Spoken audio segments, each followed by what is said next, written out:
मोटे लिबास की बात हो तो आप कहते हैं ये मौलवी लोग तो दकियानुसी सोच के लोग हैं, अभी लोग मोटे लिबास कैसे पहनेंगे। पर्दे की बात हो तो लोग कहते हैं मौलवी लोग क्या पर्दे की बात करते हैं, मुंह पे पर्दा रखने से दम घुटता है। मैं कहता हूं कुदरत ने 3 साल तक ताना देने वालों को बता दिया दम घुटता है। मास्क पहनते नहीं थे, मुंह छुपा के घूमते नहीं थे, तब दम नहीं घुटता था। तो लोग कहते नहीं मौलाना बीमारी से बचने के लिए मुंह छुपा लिया। हम कहते हैं नादान, जब बीमारी से बचने के लिए मुंह छुपाया जा सकता है तो अल्लाह के अज़ाब से बचने के लिए बेटियों को पर्दे में क्यों नहीं रखा जा सकता। कुछ ये बीमारी और कहा वो अल्लाह का दर्दनाक अज़ाब। इसलिए याद रखना हमने अपनी बेटियों को आवारा खुद किया है। हमने सैयदा फातिमा ज़हरा, उम्मुल मोमिनीन खदीजतुल कुबरा, हज़रत उम्मुल मोमिनीन आयशा सिद्दीक़ा, इनकी जिंदगी बच्चियों को बताई नहीं। हमारी बच्चियां जानती नहीं है। अल्लाहु अकबर। अगर कोई खातून ये कहकर कि गुर्बत की वजह से मैंने किसी का हाथ पकड़ लिया तो मैं आपको बताना ये चाहता हूं, ऐ मेरे आका सल्लल्लाहु अलैहि वसल्लम के दीवानों,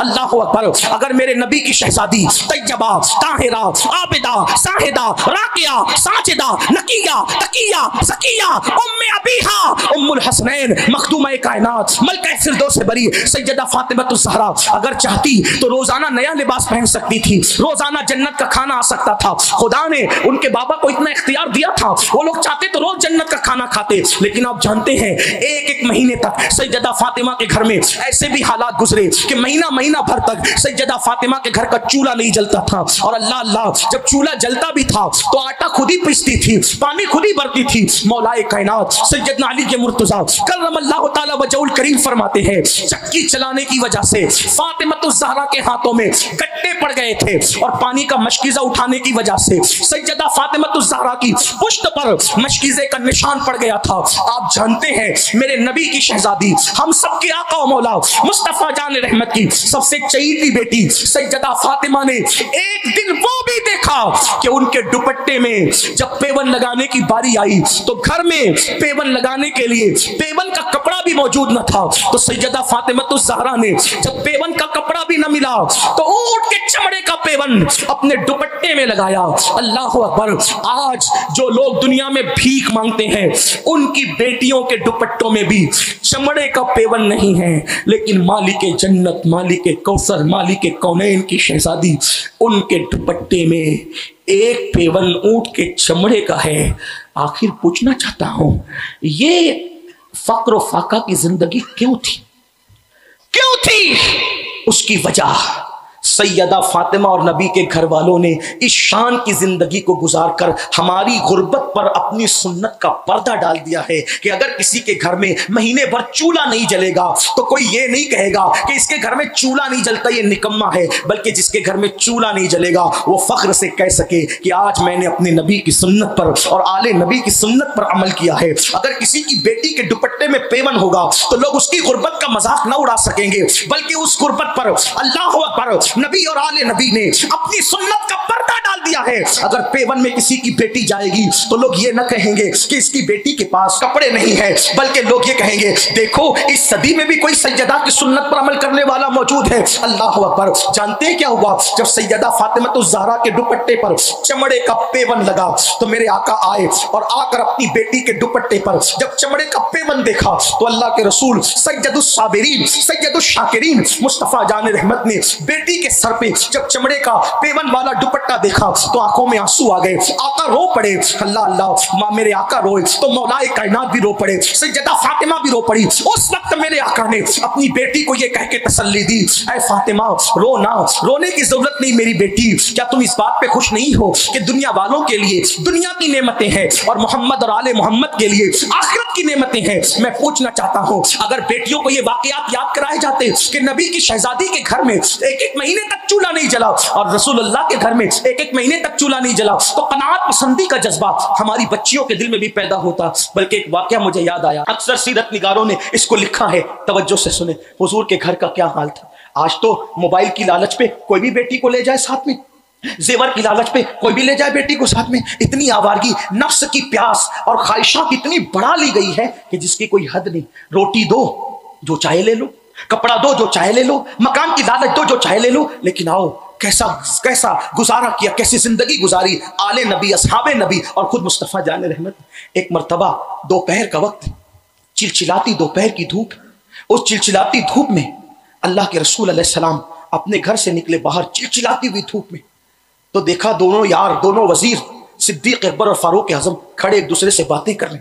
आका ने दोनों को सलाम किया और सलाम करने के बाद दोनों यारों से पूछा, इतनी दोपहर की चिलचिलाती धूप में तुम दोनों क्या कर रहे हो? सिद्दीक अकबर फारूक आजम ने की, आका हमारे घर में कहीं दिन का फाका है, अब भूख बर्दाश्त के बाहर है। या रसूल अल्लाह, भूख बर्दाश्त के बाहर है, अब भूख बर्दाश्त नहीं होती, इसलिए हमने सोचा कि किसी के घर जाएं और जाकर के वहां खाना खा लें ताकि अब बर्दाश्त ना होने वाली भूख का खात्मा कर दें। लेकिन फिर दोनों ने कहा, आका हमारे माँ बाप आप पे कुर्बान। या रसूल अल्लाह, इतनी चिलचिलाती धूप में तो आप भी घर से बाहर नहीं निकलते धूप के वक्त, आप धूप के वक्त तो क्यों बाहर निकले? अल्लाह के रसूल अलैहि सलाम ने फरमाया, मेरे घर में 1 महीने से चूल्हा नहीं जला है और मुझे भी भूख की शिद्दत ने घर से बाहर किया। मैं भी चाहता हूँ कि किसी के घर जाऊँ। हालांकि हुजूर खुद कहते हैं मैं अपनी रातें अल्लाह के साथ गुजारता हूँ, वो खिलाता भी पिलाता भी है, लेकिन आज हुजूर बताना चाहते हैं अपने सब्र को, क्योंकि हुजूर अलैहिस्सलाम का वो मोजज़ा है और ये तालीम उम्मत के लिए है। किसी के घर मैं भी जाने के लिए निकला था कि किसी के घर जाके कुछ खाऊंगा। दोनों यारों को साथ लिया, एक सहाबी के घर गए। जब वहाँ पहुँचे उनको पता चला कि आका आए हैं, तो मेरे आका अलैहिस्सलाम को उन्होंने तरह तरह की खजूरें सजा दी। उसकी आका, एक बकरी का बच्चा घर में है, मैं उसको ज़बह करके खाना बनवाता हूँ। मेरे आका अलैहिस्सलाम इतना नोश फरमा लें, आप खजूरें नोश जान फरमाएं, मैं बकरी का बच्चा ज़बह करता हूँ। बकरी ज़बह की और बकरी ज़बह करके खाना तैयार किया और बकरी का गोश्त का सालन और रोटी, इसको सैयदुत ताम कहा गया है, खानों का सरदार है।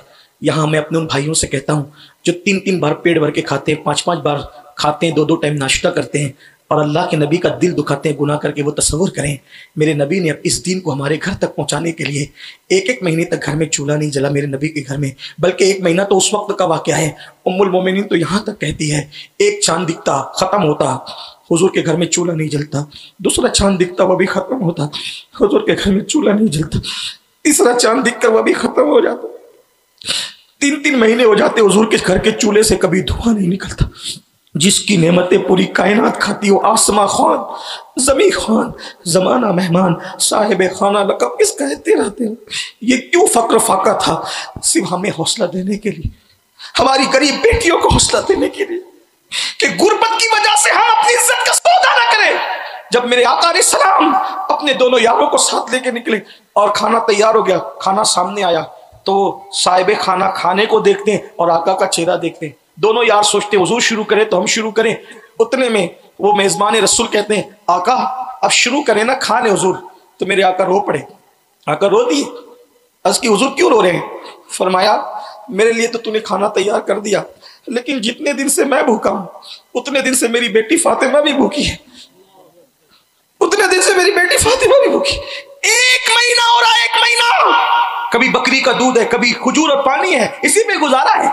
आखिर मालिक जन्नत, दुनिया में सबसे ज्यादा मालदार अगर कोई इंसान पैदा हुआ है तो सिर्फ मुस्तफा जान रहमत है। ना उनसे पहले कोई इतना मालदार है, ना उनके बाद कोई इतना मालदार है। वजह यह है कि कोई एक रियासत का, कोई एक मुल्क का, कोई खित्ते का, कोई एक कबीले का मालिक है, लेकिन मेरे नबी को तो अल्लाह ने पूरी कायनात का मालिक बनाया है। खालिक कुल ने आपको मालिक कुल बना दिया। दोनों जहां है आपके कब्ज़ा व इख्तियार में, और मैं तो मालिक ही कहूंगा कि वो मालिक के हबीब यानी महबूब मुहिब में नहीं मेरा तेरा वही ला मकां के मकी हुए, सरे आर्श तख्त नशी हुए। ये नबी है जिनके है ये मकां, वो खुदा है जिसका मकान नहीं, और नहीं उनकी मुल्क में आसमां के जमीन नहीं, के जमा नहीं। अल्लाह अकबर। मेरे आका फरमाते हैं कि मुझे तेरा खाना देखकर मेरी शहजादी फातिमा की भूख याद आ गई है। जितने दिन का मैं भूखा हूँ उतने दिन की मेरी शहजादी फातिमा भी भूखी है। अगर तुम इजाजत दो, तवज्जो करें, अंदाज देखें, अगर तुम इजाजत दो तो थोड़ा सा खाना मैं अपनी फातिमा के घर भिजवा दूं। वो रो पड़े, आका ये सब आपका है हुजूर। तो मेरे आका ने रोटी उठाई, उस पे चंद बोटियां रखी और फरमाया, ले जाओ मेरी बेटी को पहुंचा देना कि तेरे बाबा यहाँ खा लें, आप वहां पर नोशे जान फरमाएं। आपसे पूछता हूँ, ये अच्छा एक चीज मेरे समझ में नहीं आती, मैं आपको लेकिन उसको समझाना चाहता हूँ कि अगर आज आपकी बस्ती के इमाम के घर का ये आपको हाल पता चल जाए कि उसके घर में चूल्हा नहीं जला, तो दीन से हजार गफलत के बाद भी आप क्या करोगे? राशन का अंबार लगा दोगे।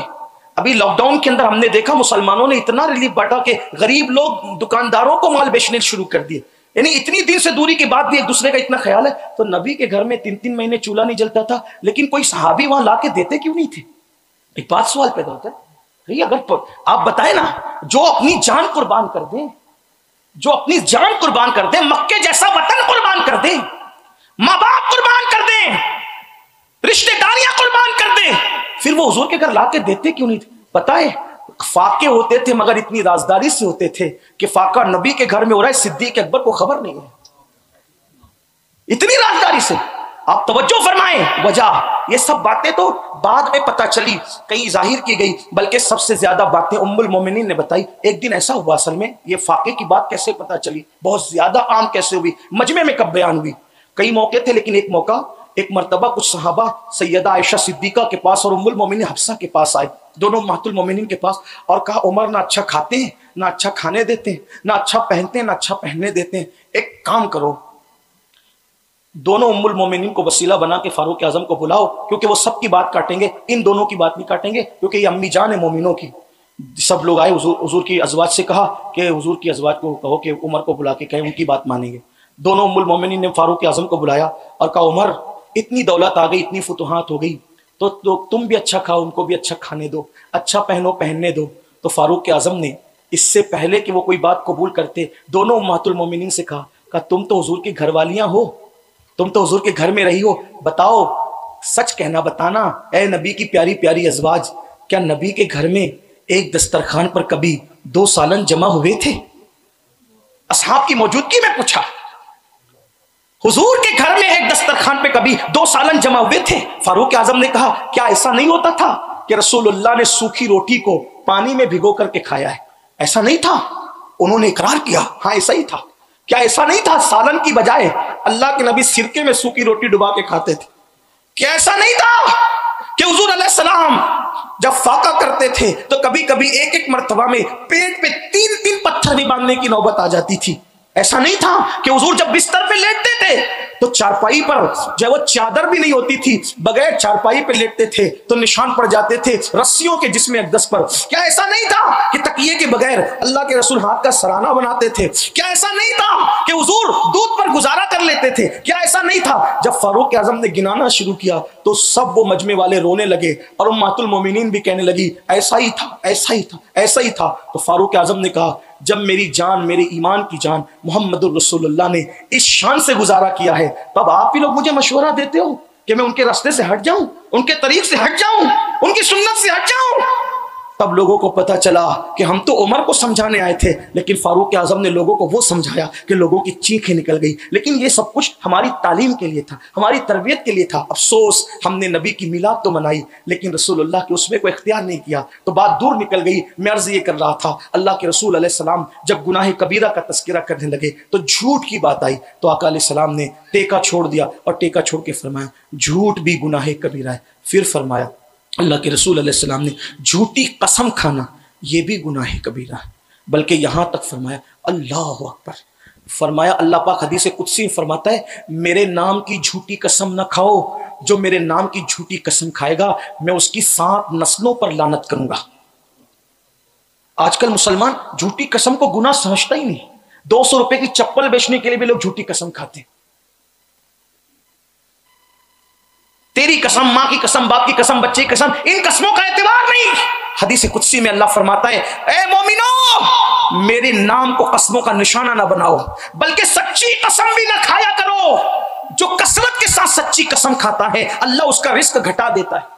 जब तक इज्जत पर, जान पर, माल पर बन ना आए, जो चंद चीजें उलमा ने बयान किया है, इज्जत, जान, माल पर जब तक बन ना आए उस वक्त तक मजबूरी के बगैर कसम न खाओ। आज तो छोटी छोटी कसम, कुरान की कसम, काबे की कसम, मिंबर की कसम, लोग कैसी कैसी कस्में खा रहे हैं। याद रखिए कसम खाने से रिस्क तंग कर दिया जाता है, कसम खाने से रिस्क से बरकत उठा ली जाती है, बल्कि अल्लाह अकबर लरज़ने का मकाम है। कौन अपनी औलाद का भला नहीं चाहता, कौन अपनी नस्लों का भला नहीं चाहता, लेकिन फरमाया जा रहा है कि जो मेरे नाम की झूठी कसम खाएगा मैं उसकी 7 नस्लों पर लानत करूंगा, उसकी 7 पुश्तों पे लानत करूंगा। और सुन लो, जिस पर अल्लाह लानत करे फिर वो कभी रहमत का मुस्तहिक नहीं हो सकता, वो अल्लाह की रहमतों से दूर कर दिया जाता है। इसलिए कसम खाने से परहेज किया करो। और फिर मेरे आका मुस्तफा जान रहमत सल्लल्लाहु अलैहि वसल्लम ने इरशाद फरमाया ना महरम को देखना ये भी गुनाह कबीरा है।